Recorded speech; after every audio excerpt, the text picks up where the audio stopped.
Eu vou convidar para subir ao palco o vice-presidente do Conselho de Administração da AB Solar, o Márcio Tranin. O Tranin é Managing Director para a América Latina da Sunco Capital. Possui mais de 24 anos de atuação no setor elétrico brasileiro e latino-americano, tendo atuado nas áreas de desenvolvimento de negócios focado em energias renováveis, regulação e comercialização. Ele é engenheiro mecânico formado pela UERJ e pós-graduado em finanças corporativas e de mercado pelo IBMEC. Convido agora, novamente, o CEO da PV Operation, o Siqueira de Moraes Neto, para subir aqui ao palco. Eu já fiz a apresentação, né, do Siqueira. Vou aproveitar, então, para convidar também o coordenador de compras da Sebrace Vidros, Felipe Cerqueira. Felipe é graduado em Administração de Empresas pela Universidade do Vale do Paraíba e tem MBA em Logística e Supply Chain pela FGV. Foi coordenador de suprimentos e comércio exterior na Sebrace e tem experiência nas áreas logísticas e planejamento em empresas como Embraer e Kimberly-Clark. Agora eu vou chamar para compor a mesa o diretor corporativo da Gerdau, Carlos André Rios Esteves. O Carlos é formado em Engenharia Civil e Arquitetura pela USP e tem MBA pela ESAD Business School, além de especializações executivas por diversas escolas reconhecidas internacionalmente. Possui ampla experiência nos processos de gestão de negócios de diversos segmentos, convivência na liderança de desenvolvimento de negócios no Brasil, Europa e América do Norte.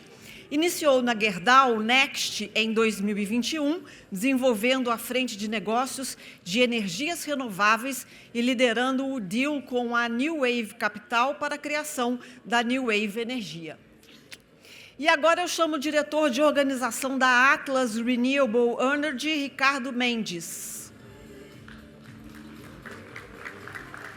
O Ricardo é formado em Engenharia Elétrica pela UFMG, possui cursos de pós-graduação e liderança na FGV, Fundação Dom Cabral, MIT e IMD. Na Vale, atuou na área comercial e de desenvolvimento de negócios de energia. Em 2010, assumiu a diretoria de energia e liderou a participação da empresa em projetos no Brasil e globalmente, sendo responsável pelos ativos e negócios de energia. Também liderou o desenvolvimento de iniciativas e projetos de eletrificação e hidrogênio verde. Foi conselheiro de diversas empresas e associações, como a ABIAP e a Abrace.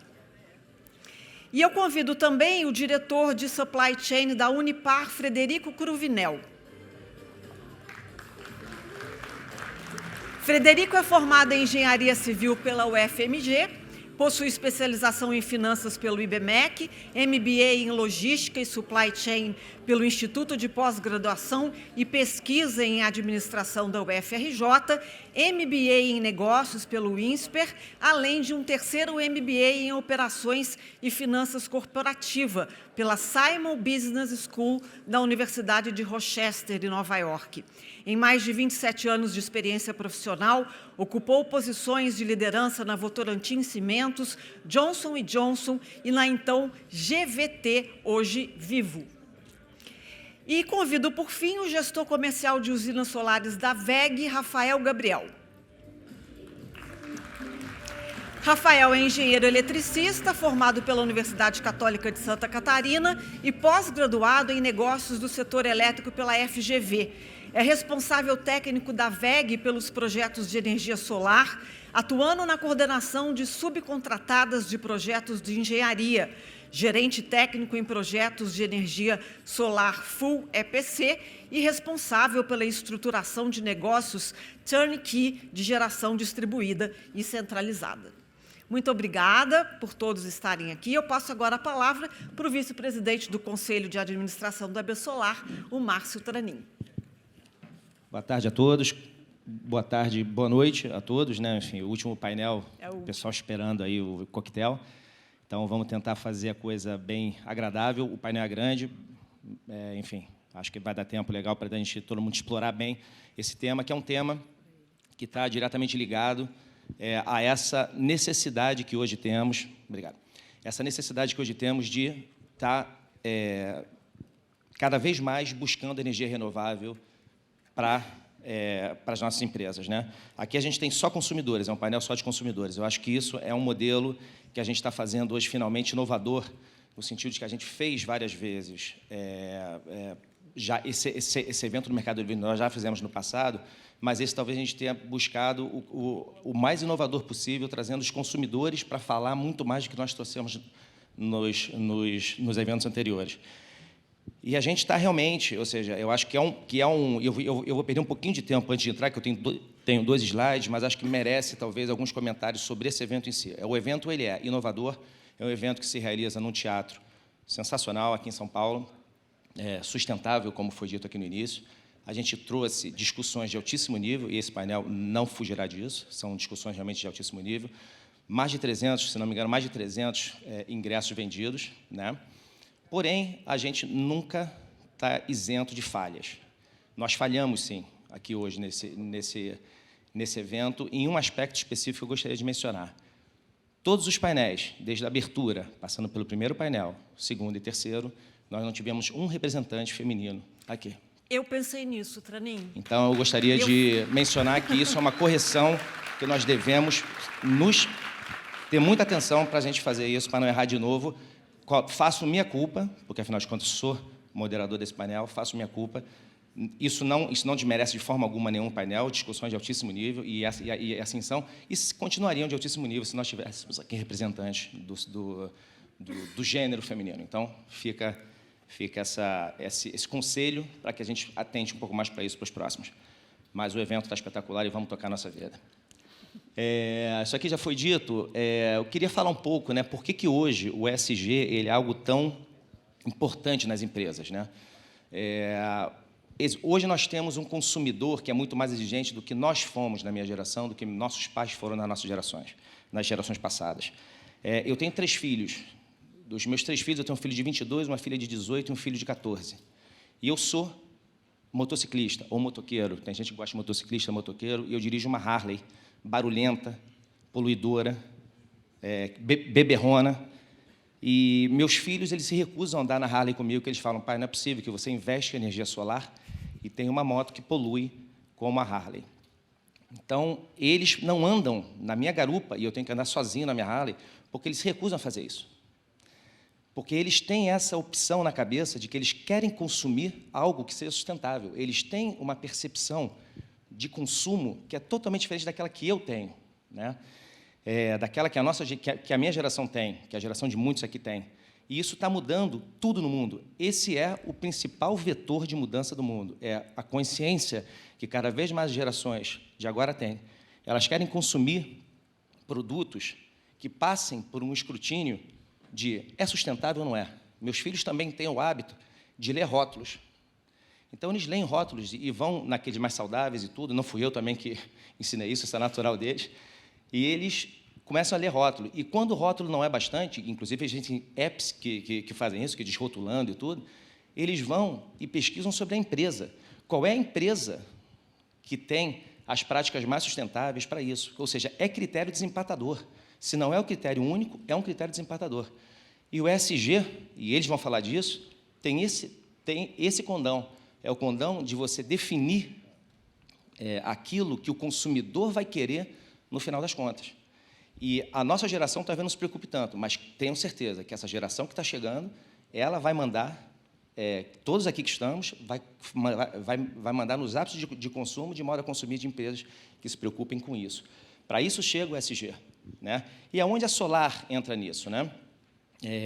Naturalmente, ou seja, essa governança social, ambiental e corporativa, que é tão fundamental, ela chega muito junto da energia renovável, e no caso aqui da Solar, para dar o seguinte: a Solar já cumpre com 7 dos 16 Objetivos de Desenvolvimento Sustentável da ONU. Ou seja, a Solar é, hoje, uma tecnologia, além de ser tudo que foi dito aqui para não chover no molhado, a mais barata, a mais competitiva, renovável, ampla, democrática do Brasil, com o menor LCOE, Porém, e além disso, já cumpre com diversos objetivos dos ODS da ONU. Então, aqui o que eu gostaria desse painel, basicamente, era que nós focássemos, vocês que são consumidores, né, vocês que são que veem na necessidade, sentem na pele essa nova demanda por esse consumo consciente, que vocês usem esse espaço para poder passar para todo mundo, inclusive para mim, o que o ESG, por que o ESG é tão importante para vocês e aonde a Solar se insere nesse ambiente. Tá? Então, é isso que eu queria passar um pouco aqui como introdução. Vamos lá. Tá. Bom, Tranin, já que não foi você que educou os seus filhos, então a mãe deles é uma ótima educadora. As 3 mães, porque são três mães. Mas, mas eu escolho bem, Vamos passar rápido a palavra para... Mas eu escolhi bem, eu escolhi muito bem, tem razão. Para o CEO da PV Operations, Siqueira de Moraes Neto. Passador, Passador, está aqui. Bom, só fazendo um ponto aí, nós talvez sejamos a única empresa que não é um consumidor aqui, mas eu vou falar exatamente sobre uma solução para um consumidor, né, com foco na autoprodução. E aí depois eu vou querer saber dos colegas aí quem que já tem autoprodução solar nas empresas, né? Bom, deixa eu ver aqui. Então, o autoprodutor ele é considerado um agente, né? E aqui nós vamos falar de medição de geração e de consumo.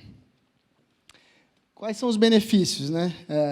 Independência energética, redução dos custos, mas tem a questão do risco, né? Então, quando a gente está no Mercado Livre, está exposto ao PLD, exposto à falta de energia.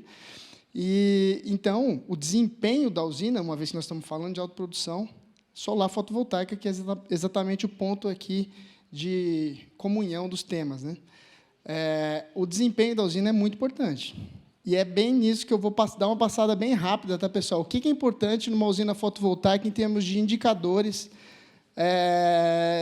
da performance da usina? A gente elencou aí esses 6 itens, né, que é disponibilidade, performance ratio, geração de energia, rendimento, energia esperada e análise do consumo. Então, são itens que quem é o autoprodutor tem que estar de olho para não ser pego de surpresa, né?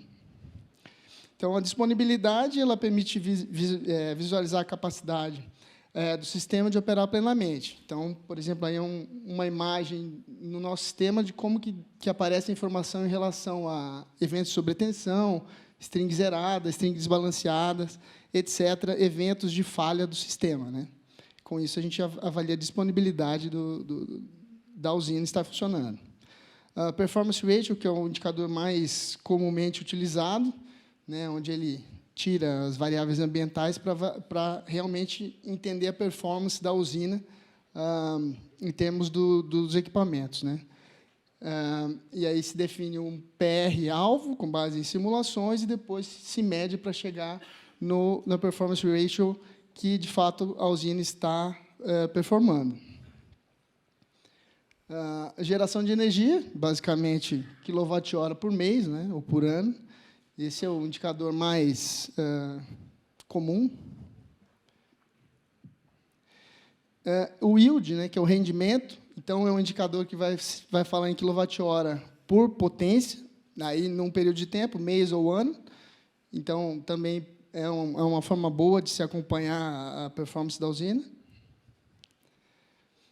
E a energia esperada, então, com prognósticos, né, como que a usina está se performando mês a mês, ano a ano, comparando com o que se esperava que ela iria gerar. Em relação a consumo, né, então, a telemetria é fundamental, né, para os agentes.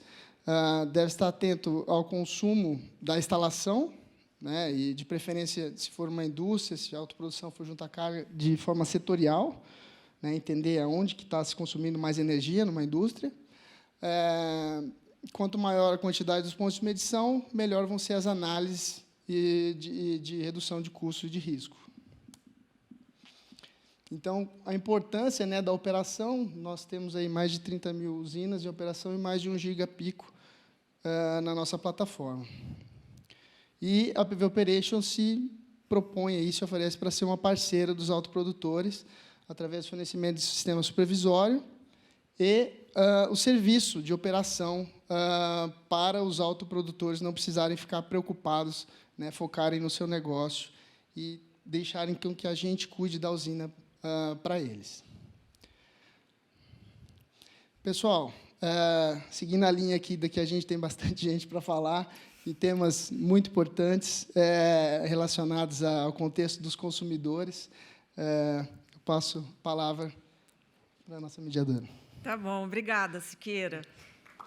E eu passo a palavra agora para o coordenador de compras da Sebrace Vidros, o Felipe Cerqueira. Olá, pessoal, boa noite. Prazer enorme estar aqui com vocês, dividindo esse espaço. Bom, a Sebrace é produtora de vidro, né?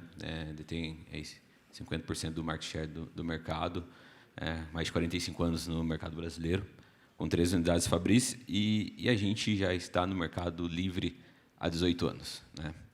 E para contextualizar um pouco do aprendizado que a gente tem tido dentro do Mercado Livre, eu acho que são 3 pontos importantes que temos que estão interligados, né? Primeiro, está bem claro a estratégia da empresa, e hoje muito pautada no posicionamento ESG. Também como você está contratado no mercado. A Sebrace tem como costume estar pelo menos 3 anos contratado à frente do mercado, está contratado com prazo médio. Isso propicia um tempo para entender o mercado e ver oportunidades no mercado para contratação. Um outro ponto tá atento é o Mercado Livre, de fato, né? Além da livre negociação, além das condições comerciais, as oportunidades que vêm agora com a autoprodução, enfim, outros pontos. E para você estar no Mercado Livre, entender o Mercado Livre, o que acontece, é importante muito conhecimento, né? Além de especialistas dentro do time de suprimentos da Sebrace, a gente conta com um parceiro de consultoria, desde o início. Esse parceiro sempre está imerso no mercado, trazendo indicadores, trazendo oportunidades. E só para ilustrar isso, né, faz interliga esses 3 pontos, ilustrando agora o momento atual. Recentemente, a Sebrace tinha energia contratada, convencional até 2026, e, pela oportunidade do mercado, fomos contratar energia até 2030, de 2027 a 30, sendo energia incentivada, muito que vem em linha com a estratégia da empresa, né?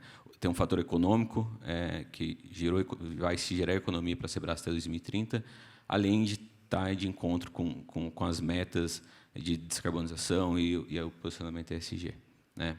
E só para a gente ter uma ideia do que significa o Mercado Livre para a Sebrace, se a gente considerar hoje como database fazer um cativo, mercado cativo versus livre, e database 2023 até 2030, onde a gente tem contratado, a gente tem uma economia de 50%. Né? E, por pouco, a gente não foi para a autoprodução, foi uma questão de decisão do board mesmo, mas isso é um estudo que está sempre em pauta e, provavelmente, logo a gente vai estar migrando também para a autoprodução. Bom, o mais importante do Mercado Livre que ele traz para o negócio em si é a segurança, né? Segurança de abastecimento, visibilidade de custos. Então, tudo isso a gente entende de aprendizado do Mercado Livre, de importância de estar com o Mercado Livre, entender o Mercado Livre, e a gente e ainda mais agora com o posicionamento e com a estratégia da empresa voltado para a sustentabilidade. Excelente. Priscila, gostaria só de fazer uma pergunta adicional. Claro. Se você souber, tá, Felipe, dentro das tuas rubricas de custo, energia mais ou menos representa quanto? Você tem noção? Está em torno de 11%. 11%. Então, você teve uma economia daqui até 2030, 50% em cima de 11%, 5%, 6% do teu custo total. Ok. Correto. Perfeito. Em torno de 10, 11%, isso mesmo. Tá bom. Ok. Obrigada, Felipe. E eu passo a palavra agora para o diretor corporativo da Gerdau, Carlos André Rios Esteves. Obrigado. É assustador esse relógio aqui na frente, mas vou tentar não concentrar nele. Ele já parece tempo estourado, nem começou a rodar o tempo, já está tempo estourado. Já está estourado, e eu fico com o pezinho assim, né? Eu não vou olhar para o teu pé, porque vai assustar mesmo. Mas vamos lá. Eu também vou quebrar um pouco esse gelo de grande consumidor, porque, falando um pouco da Gerdau, sim, a Gerdau é o 5º maior consumidor de energia elétrica do Brasil, mas eu acho que tem pessoas muito mais competentes, né? Tem o meu colega Lucas, que está aí na plateia, que é muito mais competente para falar como consumidor que eu. Eu estou numa visão um pouco mais corporativa e a Gerdau não vejo simplesmente como um grande consumidor. A Gerdau está muito relacionada com esse setor em diversos âmbitos, né? Como a gente falou aqui na introdução, acabou de investir 1,5 bilhão de reais em uma empresa geradora de energia, que é a New Wave. É uma empresa que hoje fornece 5% do aço para o setor de energia renovável. Então, também é um fornecedor para vocês. Então, é uma empresa que está muito relacionada com o setor da energia, né? E muito relacionado com o Brasil. Como vocês sabem, a Gerdau é de origem gaúcha. A gente fala que o DNA é gaúcho, o coração é mineiro, mas orgulhosamente brasileiro. E, resumidamente, né, acho que todo mundo aqui conhece a Gerdau, mas, resumidamente, é uma empresa de mais de 120 anos de história, 80 bi de receita.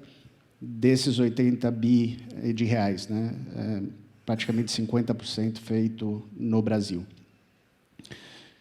Com relação ao CO2, né, sempre essa pergunta do CO2 cai na indústria do aço, na indústria do cimento, né, até pelo próprio processo produtivo, né, desses dois setores.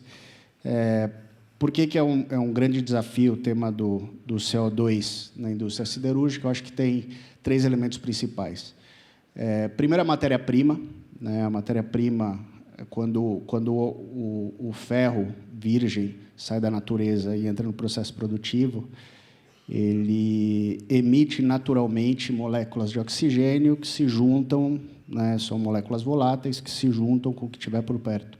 Então, obviamente, você usando combustível que emite carbono, gera CO2 e automaticamente você tem essa consequência.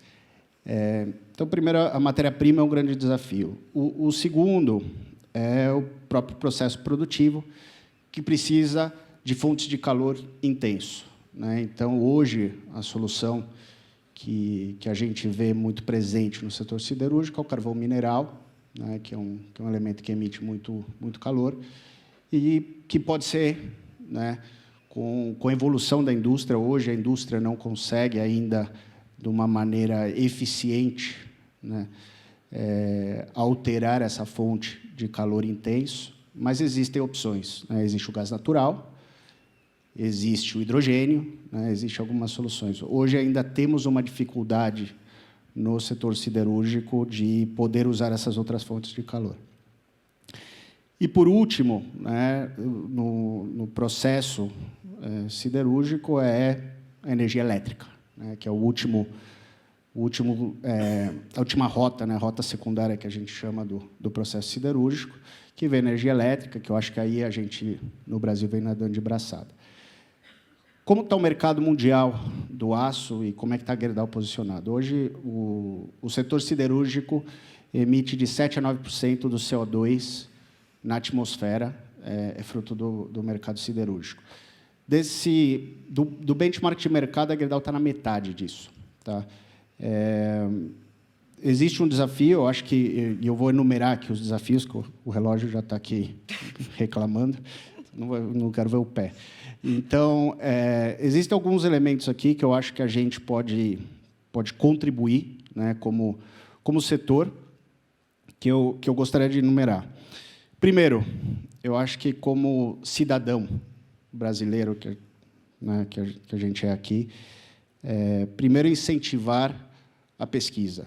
Tá? Como eu falei, a China está evoluindo rapidamente no processo de hidrogenização do setor siderúrgico, porque existe um incentivo, né? Existe uma busca, as universidades estão correndo atrás, existe um mercado tentando evoluir, né? Então, eu acho que a gente, como cidadão, deveria incentivar esse lado, né?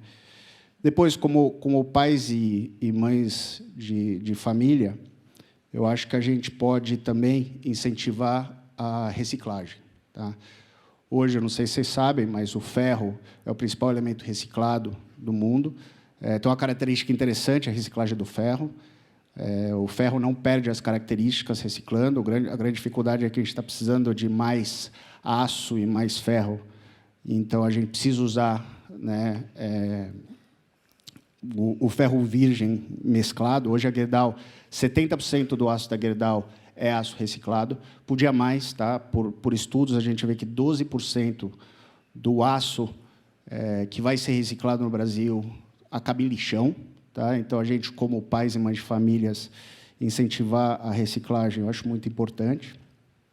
Depois, por outro ponto, como empresários aqui, eu diria, incentivar a indústria nacional, né? E não falando só como Gerdau, a gente tem a WEG aqui também, que é um excelente fabricante nacional, mas eu já vi, né, como fornecedor da indústria da solar, né, perder projetos por um aço pré-galvanizado que vem de outros países por R$50 a tonelada, porque, poxa, estou apertando aqui as coisas.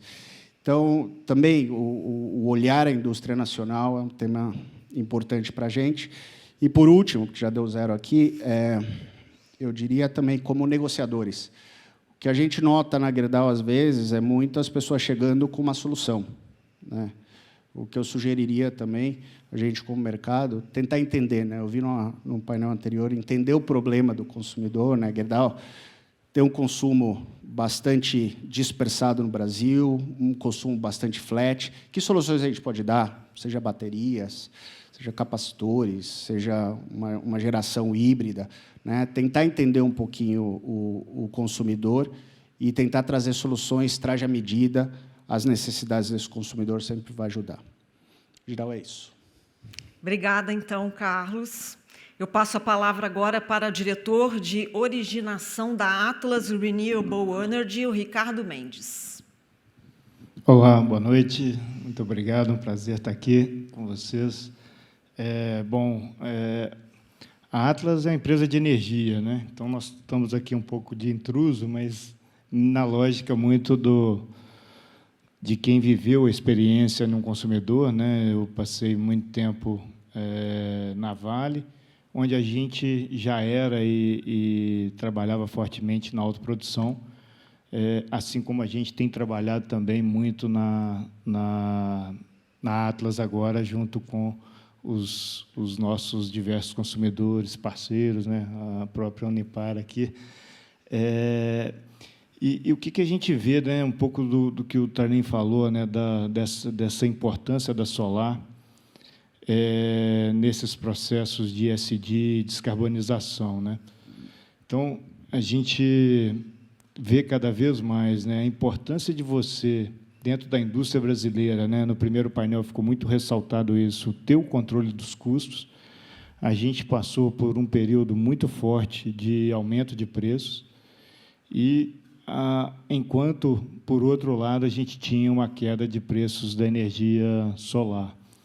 Então, eu acho que aqui tem uma combinação boa, né, que a sustentabilidade tem que se dar em todos os elos, né, na parte econômica, na parte ambiental e na parte social. Então, eu acho que a solar traz isso.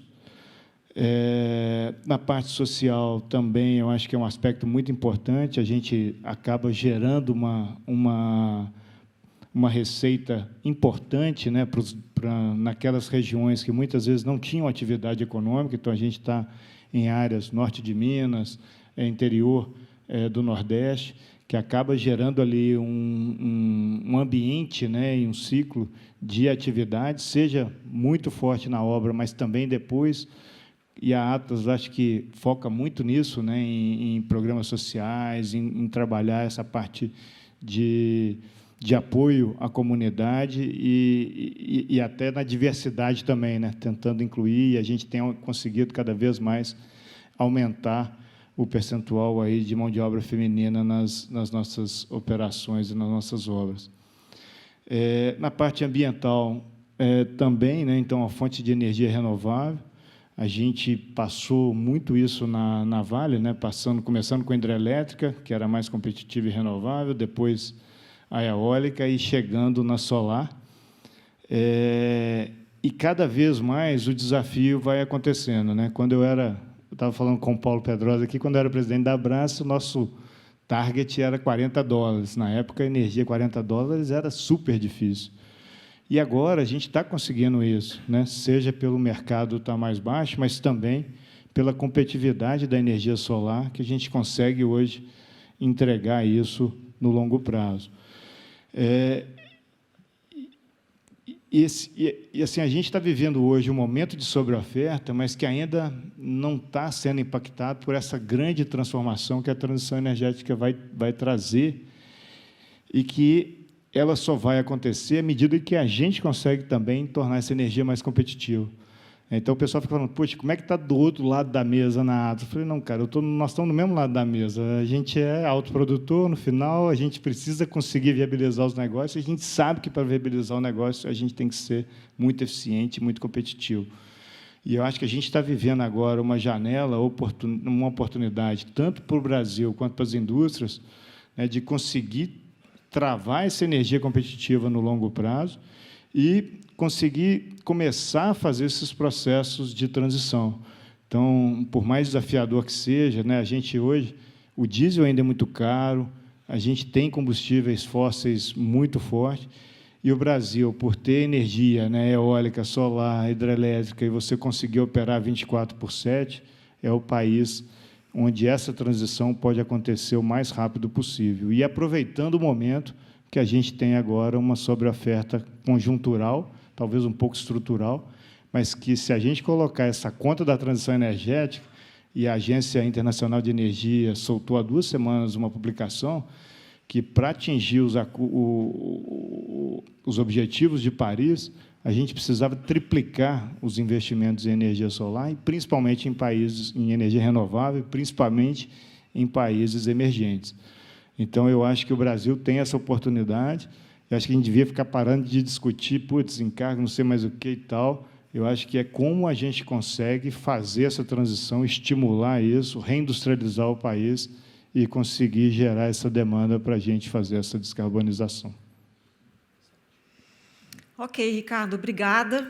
Eu passo a palavra agora para o diretor de Supply Chain da Unipar, Frederico Cruvinel. Boa noite. Bom, a Unipar é uma indústria química de base. A gente faz cloro-soda, os maiores produtores da América do Sul de cloro-soda, e o segundo produtor de PVC do Brasil e do Mercosul. A gente foi o primeiro consumidor livre. Então, a gente começou essa história lá atrás. A energia está na nossa curva A. Então, competitividade, garantia de fornecimento é muito importante para a gente. A indústria de base, principalmente a nossa, com base em eletrólise, na verdade, é água com sal e energia elétrica. Então, é basicamente isso. Então, a energia está no core de tudo. Começamos lá atrás com o Mercado Livre, passamos para a autogeração, parceria com a Atlas na solar, parceria com a AES na eólica. O objetivo nosso é subir isso, a gente está indo rumo às 80% da nossa energia autogeração, modelo já discutido aqui com a ajuda do Leforce, então tem vários amigos aqui. E aí eu vou tocar um pouco desse assunto do ESG, que foi pedido, né? A gente está com o objetivo de crescimento e de expansão, e isso significa desde consumidor e clientes, que foi falado, mas também significa acesso ao mercado de capitais mais competitivo, coisa que eu acho que não foi falado aqui, e é muito importante para a indústria de base, né? A indústria intensiva em capital. Então, como financiamento de projetos, como financia expansão geográfica ou até mesmo não só orgânica, como M&As. Então, isso é muito importante para a gente ter acesso a mercado de capitais, clientes e etc. E, assim como outros aqui, o colega da Gerdau falou, a gente compete no mercado mundial, né? Então, a gente precisa de uma competitividade que muitas vezes a gente não tem, com as estruturas fiscais e logísticas do Brasil. E na energia a gente tem conseguido avançar em largos passos. Então, isso tem sido uma excelente novidade para a gente. E outro detalhe que eu acho que talvez a maioria não sabe, a Unipar é empresa brasileira, né, do COR, e a gente já utiliza hidrogênio na nossa base de combustível há mais de 20 anos. Né? Então, agora todo mundo fala de hidrogênio verde, de hidrogênio verde, de hidrogênio verde, mas a gente já utiliza isso faz algum tempo. Eu acho que é isso. Aí, abro mais para perguntas, que eu acho que vocês devem ter mais curiosidades. Tá joia, Frederico, obrigada. Eu vou passar a palavra agora para o gestor comercial de usinas solares da WEG, o Rafael Gabriel, e assim que o Rafael Gabriel terminar, o Tranin já assume para o debate, ok? Legal, obrigado a todos aí. Bom, o pessoal me convidou para falar um pouco da gestão e a operação de manutenção de usinas. Né? A WEG, hoje, ela é uma provedora de soluções de energia, não só para energia solar, energia eólica, hidro, térmica, enfim. Né? A WEG está nas mais diferentes áreas de geração de energia. Especificamente, na nossa área, a gente fica focado na distribuição de equipamentos, em provendo soluções para energia solar, né? Seja em projetos pequeno, médio, grande porte, seja Full IPC, seja curva A, B, a depender, a WEG tem uma flexibilidade bastante grande. Né? Em todo esse aparato de soluções, né, em todo esse portfólio de soluções para energia, eu não tenho a gestão ou a operação de uma usina. Né? Em algum momento a WEG já atuou nisso, né?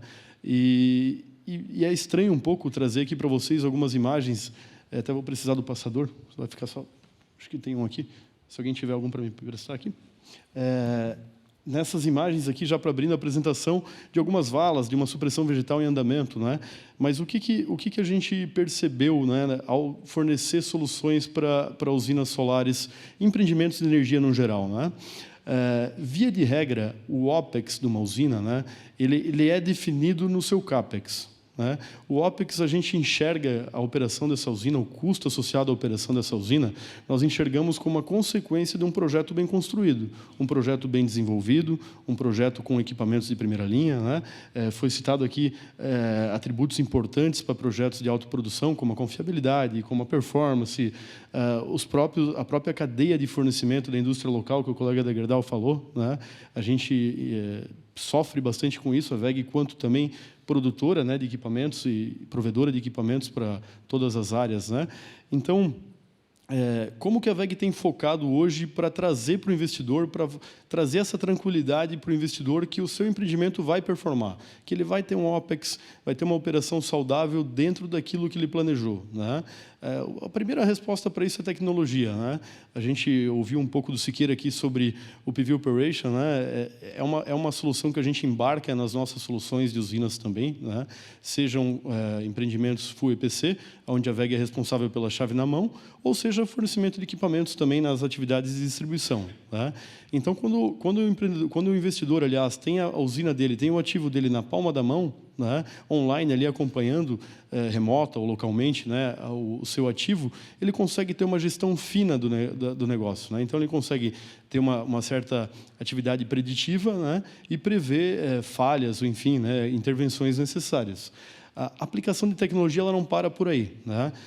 Quando a gente olha as soluções que sejam de inversores ou até mesmo de engenharia civil, né? Eu fiz questão de trazer, embora uma imagem pequena ali, hoje a gente vê um desafio muito grande no desenvolvimento do projeto, no pré-projeto, na concepção do CAPEX, da solução junto com o empreendedor e, por que não, o operador desse ativo já também. Né?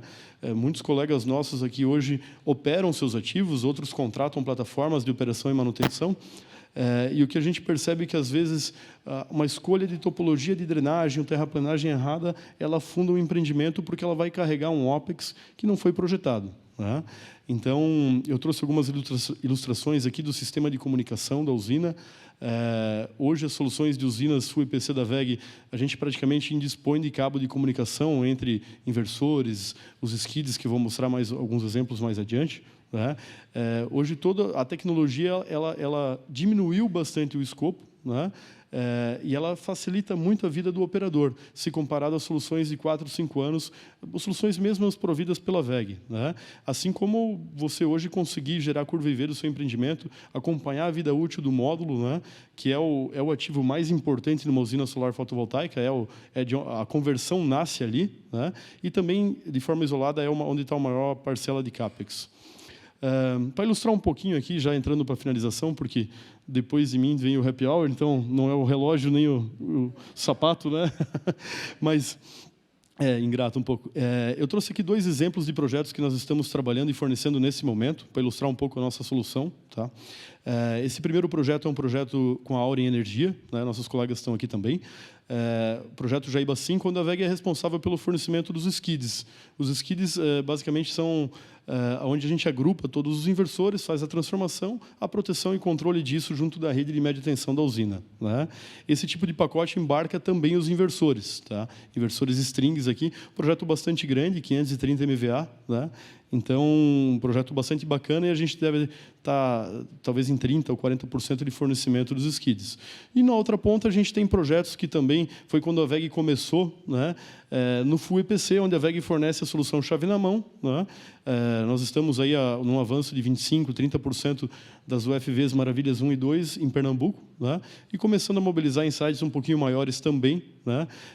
Embarcando toda essa tecnologia, todas essas soluções que a gente apresentou de forma breve aqui para vocês. Tá? Como eu prometi, era breve. Passo a palavra aí para o... Obrigado. Em termos de perguntas, tem talvez uma primeira pergunta que seria interessante, talvez endereçar especialmente, talvez para a Gerdau, para a Unipar e para a Sebrae. Como é que funciona? Ou seja, é nítido que energia mais barata é importante, né? Ou seja, isso aqui a gente não vamos... É meio óbvio. Qualquer redução em custos é importante, mas o fato de se ter um ESG, o fato de ter energia renovável, e barata é outro ponto, mas o fato de ter renovável deve gerar um diferencial competitivo para vocês, naturalmente. Nesse mercado mais exigente, deve gerar algum tipo de diferencial na hora da venda, né? Ou seja, já deve ter, por exemplo, o aço verde, eu não sei se... Né? Eu queria que vocês explicassem um pouco, fosse um pouco por esse caminho, nas respectivas indústrias. WEG também fica à vontade, eu não sei, porque você, como não está muito na parte do produto, mas se quiser também falar alguma coisa, não tem problema. Existe hoje uma diferenciação, quanto isso representa, ou seja, quão importante é para vocês o fato de vocês terem hoje uma política clara de ESG e compra de energias, e compra de energia através de energias renováveis, o quanto isso pode impactar no negócio de vocês. Fica livre para quem começar a falar. Vamos por aqui. Bom, posso começar eu. Não, para a gente é essencial. Tem a trajetória, né? Até como eu falei, hoje 9% das emissões, de 7% a 9% das emissões de CO2 são origem no setor siderúrgico. Então, para a gente tem uma trajetória e Gerdau está à metade do benchmark de mercado, então a gente já está com um caminho bastante... E a gente nota a diferença no momento de decisão, né? Seja o projeto de construção civil, por exemplo, um projeto LEED e tudo mais, tem um diferencial nesse sentido. Então, definitivamente, para a indústria siderúrgica, energia renovável é um grande diferencial. Eu acho que está avançando. Não está ainda no ponto que eu acho que a gente gostaria, mas, principalmente, clientes multinacionais, quanto mais evoluído em termos do próprio ESG, das letrinhas, mais valorizado é. E aí, eu não diria que é um diferencial, mas é um ticket to play, né? Você entra em campo tendo isso e não entrará em campo não tendo, né? E aí tem uma busca por desenvolvimento de produtos e soluções mais verdes, que acho que todos estão fazendo intensamente, mas ainda é uma busca, né? Hoje em dia, eu diria que está muito valorizado em termos de posicionamento de empresas, de relatório de sustentabilidade e, principalmente, com alguns clientes já mais evoluídos, né? Mas, em termos de busca de produto, eu acho que é um caminho. A gente ainda está engatinhando. E aí tem a discussão da transição de matriz energética. Essa discussão pode mudar de país para país, né? A gente está presente na Argentina e no Brasil, são discussões completamente distintas, então a gente tem que ter consciência disso. Mas é uma busca, né? Eu acho que é uma busca como um todo, até quando a gente fala de certificação, quando vai buscar os relatórios, como falar o que faz, como dar transparência a isso. Estamos todos buscando esse caminho, mas a gente vai evoluir ainda muito. E aí tem as coisas mais óbvias, como eu mencionei na frente, quando você vai buscar algum empréstimo de um banco de fomento, isso é valorizado. Quando você vai acessar um mercado de capitais, isso é valorizado. Clientes também têm, né? Então, este é o caminho, a gente está perseguindo, ainda tem muito para amadurecer. Ou seja, na sua atividade industrial, você sente que ainda falta algum grau, por exemplo, você não é excluído de eventuais licitações pelo fato de não ter energia renovável, ou já acontece isso assim de forma mais clara e transparente? De forma mais clara e transparente, eu acho que acontece numa minoria de clientes. E aí ela vem junto, né? Não é só energia renovável, mas vem também toda a parte social. Então, algumas empresas já se posicionam fortemente com isso, de se quer entrar, já entra qualificado. Bom, do lado da Sebrae é extremamente importante, porque a Sebrae vende vidro, aplicação de vidro em grandes construções, e onde esses vidros trazem isolamento térmico, redução do consumo de energia e contribui para que essas construções tenham um certificado LEED, por exemplo. Então, trazer isso o uso da energia renovável é extremamente importante na venda do produto, na aplicação, enfim, faz total sentido para o mercado vidreiro. E você já sente que isso é maduro no teu ramo aqui? Está amadurecendo. Sim. A questão do vidro, a gente não usa ainda uma questão de vidro verde, mas o vidro em si, a aplicação do vidro já é uma realidade na questão de redução de consumo de energia. Então, isso já é fortemente aplicado pela Sebrae, e o uso da energia renovável só corrobora isso. Tá? Tem uma pergunta aqui da plateia que diz o seguinte: com o uso da energia solar e hidrogênio verde, o Brasil poderia se posicionar como fornecedor de produtos industrializados para o mundo, ao invés de somente exportar as commodities e importar produtos industrializados. Aqui eu estou entendendo, né, que, ou seja, o fato de se ter o hidrogênio verde, que será uma realidade um dia, né, e a energia solar, que já é uma realidade, o quanto isso pode reposicionar o Brasil de deixar de ser um mero exportador de commodities e começar, efetivamente, né, a exportar produtos industrializados, que vem muito na linha do que já foi dito aqui, né, de se ter uma indústria nacional mais pujante. Naturalmente, nós, na Solar, vivemos alguma coisa nesse aspecto também, né, ou seja, os fabricantes que estão aqui no Brasil, eles também gostariam de ter, assim como na indústria eólica nós temos alguns fabricantes de aerogeradores aqui. Mas fica livre, ou seja, alguém aqui acha que com essa pergunta, com esse viés, alguma coisa pode modificar nessa política brasileira, talvez, de dar mais importância a essa cadeia produtiva nacional, em vez de ser um mero exportador de commodities? Queria ouvir um pouco de vocês aí. Assim, algumas coisas que a gente está vendo no mercado, Tranim, assim. Então, assim, no final, acho que a resposta é sim. Eu acho que é uma grande oportunidade para o Brasil. E aí, com dois vieses, até três linhas diferentes, né? Uma é de reduzir importação. Então, até antes de exportar, reduzir importação. Então, por exemplo, hoje a gente é um grande importador de fertilizantes, de nitrogenados, porque a gente não tem gás competitivo. E essa cadeia vai migrar para o renovável. Então, você ter, né, energia competitiva vai viabilizar fertilizante verde, que a gente vai deixar de importar e que hoje tem que chegar no porto, pegar uma logística contrária para chegar no Mato Grosso, no interior de Minas, no interior de São Paulo. Então, a gente pode fazer essas plantas já nos locais e reduzir a importação. Então, acho que já é um viés de industrialização grande.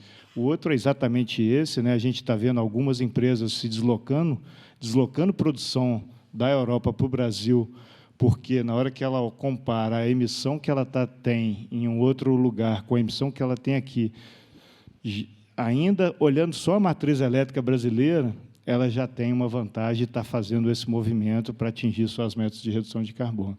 E a terceira ainda é realmente também, e que eu acho que é outra oportunidade, é exportar o hidrogênio, né? Exportar uma amônia e aí ser uma powerhouse do mundo inteiro. Então, acho que assim, é uma grande oportunidade para o Brasil isso, se a gente conseguir aproveitar. Alguém mais? Um ponto sobre isso? Não, acho que o colega endereçou. essa parte a gente tem algumas vantagens competitivas e a gente utiliza mal. E é isso que a gente precisa resolver para aumentar a nossa participação no mercado mundial, de certa forma.